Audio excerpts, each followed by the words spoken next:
Hi everybody, and welcome to our Chat and Vibe series for the Vitality Festival. Today I'm happy to be interviewing Maddy Chelini, who is a art therapist, and I'm really super excited that you're going to be involved in our Vitality Festival. Tell me a little bit about your personal journey with art, Maddy. Okay, so good afternoon, Tanya, and I'm really pleased to be part of this wonderful festival. I think it's just such a great thing that you and Vicky have done, So a little bit about me. So I'm a registered professional art therapist, and I'm also the owner of Victoria Art Therapy. So I'm the founder. I've been working in the mental health sector for some time now, both in a clinical and also community-based environment. So my journey with art, so I'm a professional artist and have been for the last 40 years. And during my Bachelor of Fine Art, I realised that a lot of my colleagues had experienced some form of anxiety or adversity or trauma in their lives. And through that, they were able to use their art as a form of therapy. So kind of getting it out of themselves and be able to kind of visualize that and also be able to get some insight and awareness from that. So I guess that also happened to me because like most of us, we go through something in our lives and we hold that within ourselves. And I found the amazing thing of the creative process is to be able to get that out, on a visual form, and many of the times, especially if we've suffered some sort of anxiety or trauma or some sort of, event in our lives that have really traumatized us, it's really difficult to actually talk about it. And so that's where art therapy comes in as well, is that it gives a much more gentler approach to releasing all that pressure within us. So, yeah. Oh, thank you for that. That's great. I've got to ask one question because I am what I would consider to be a terrible artist. So tell me, to partake in what you're offering, do we have to be any good at art? Is that a necessary requirement? No, not at all. I guess that's the one thing that I wanted to kind of get out there to everybody, that you don't need to know how to do art. This is about the process, and this is what's very different from an artist. We look at the end product, whereas with art therapy, it's more about the process. So that's a really important point that I would like to make. Yeah. Excellent. Okay, I feel much better already. Thanks for that. And tell me, Maddy, how did you discover the healing power of art and its creative process? Well, from a personal point of view, I guess I went through a particular period of my life where things weren't going so right. And like I said, I've always been an artist, and I found that I could express myself during creating, and I could just be with myself, which was really interesting. So I kind of traveled through this journey of creating a piece of art. And in some ways that almost like relieved the pressure of what I was experiencing it, and kind of seeing it in a visual form helped me deal with it. And that was an amazing, I guess, insight that I've developed through being an artist for such a long time. Yeah. Incredible. That's fantastic. And what motivated you to be part of this Vitality Festival that's coming up? Well, I guess to think about the work that these frontline workers are doing is just incredible. And, they put themselves out there, protecting us all from the virus, and working so hard to heal people and comfort them through such a really, really difficult time. So, and also, I guess we've got to acknowledge that their workloads have just been absolutely tremendous, and they're human and they soldier on, and, and the fact is they must be under some enormous amount of stress, I mean, they're putting themselves first before their families. So Mm. there may be some guilt that's sort of sitting with them as well. And I guess I just want to honour the work that they're doing for all of us, you know. So, yeah.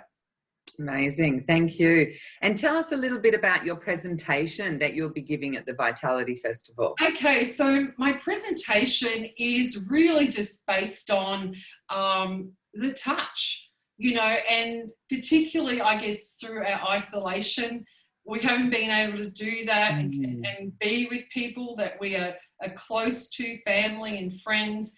So it's tailored towards that. And I guess I look at touch as like it's a connection for us to be connected to others as well. And I think about the frontline workers every day and how, you know, just the touch of them holding someone's hand, whether it, you know, it's such a comforting way that we can connect with people.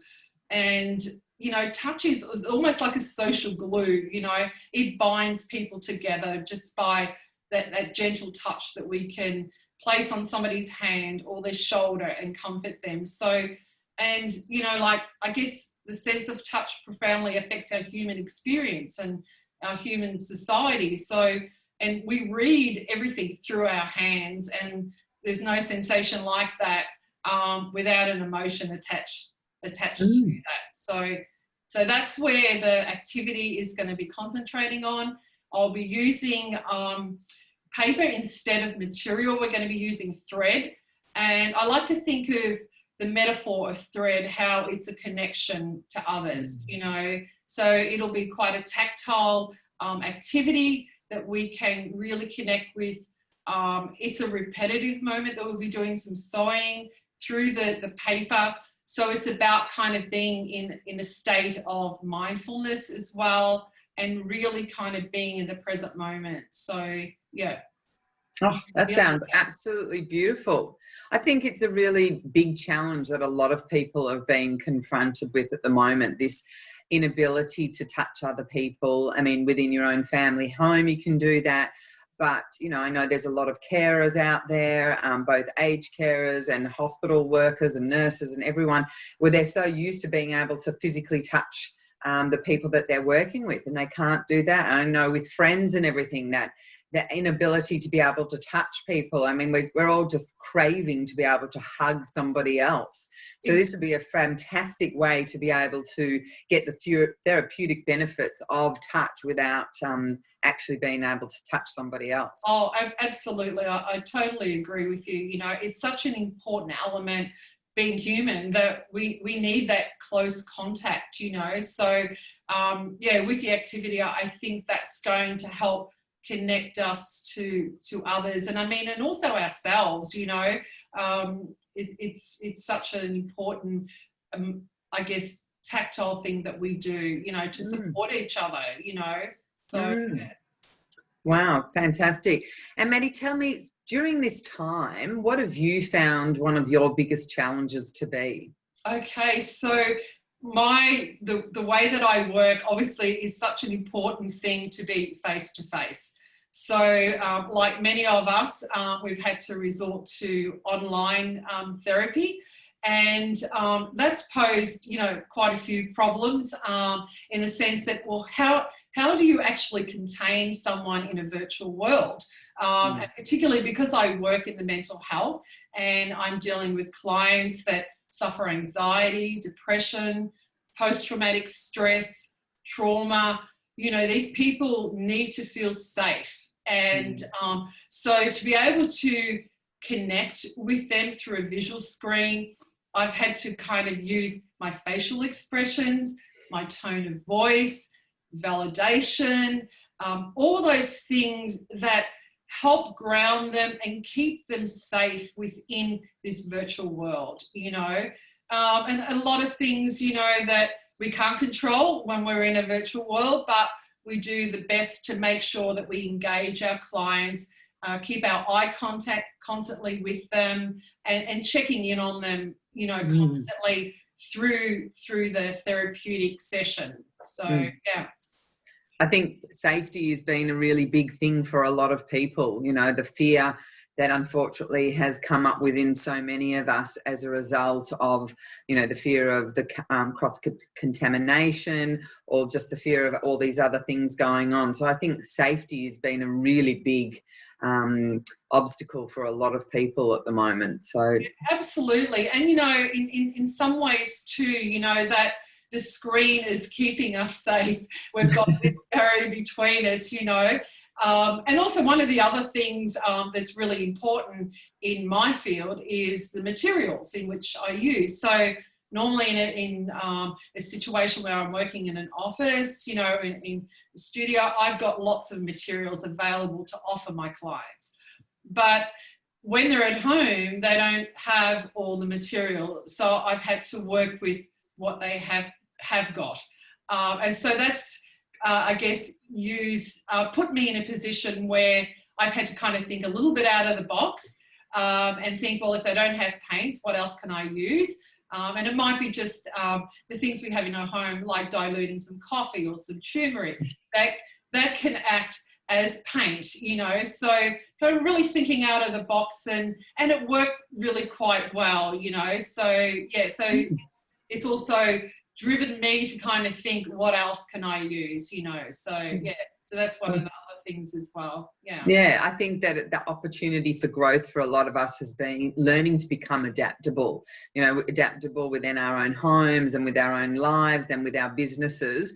What else have you found to be one of your greatest growth opportunities during the lockdown? Well, I think, like I said, you know, at first, you know, connecting on the screen has been one of the things that I thought may have been a problem. But, you know, I guess using my personality, making people feel comfortable, I've been able to do that. So that's been a really great thing, you know, and implementing programs that, you know, that maybe I thought might not have been able to work in a virtual world is been able to, you know, get people to still engage with what they do have. So, and that's been a really wonderful thing. So yeah, it hasn't been too bad. And I guess the other most important thing is that I haven't had to travel to get to clients. So I've been able to actually see more clients, and it doesn't matter where they are. I can actually see them, and particularly with mental health on a rise, I've been able to see more clients. So that's been really beneficial in that sense as well. So, that's amazing. And tell me, moving forward and looking forward, what are you most excited about? Well, I think the fact that, you know, we've now experienced this virtual world, I think also that I can implement that in my business as well. Because some customers, you know, some clients that I've found are more comfortable working in an online environment, you know, particularly if they've got social anxiety. So, you know, that's beneficial. So I think from a business point of view, I think I'll be mixing both my virtual sessions with also my face-to-face, depending on what the client feels more comfortable to do. So, yes, I think that's a real plus, you know, moving forward.